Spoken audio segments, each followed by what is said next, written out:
खन्थाइया नाम गैथ'आ। निहेरजों आफाखि सिथाबनाय बादि सिथाबनानै दं बिसोरनि गोरबो फोथाराव।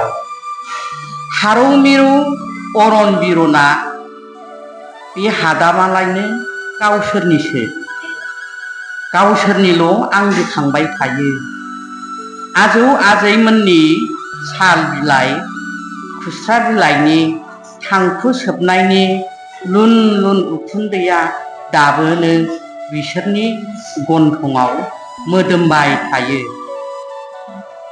खुगा खुगा बेरफ्रावदों बै जुगा गैला, कारखानानि हासुंजों ओंखारनाय उखुन्दैयासो दा आवग्रिबाय। सोदोमस्रिया अख्रां नांगा नांगा गोजौआव सौहैबाय। हिउ हिउ हां खनसेयावनो अख्राङाव थांनो लामा नांसिगौ। बे हाया, बे अरनबारिया नोंनिबो नङा आंनिबो नङा।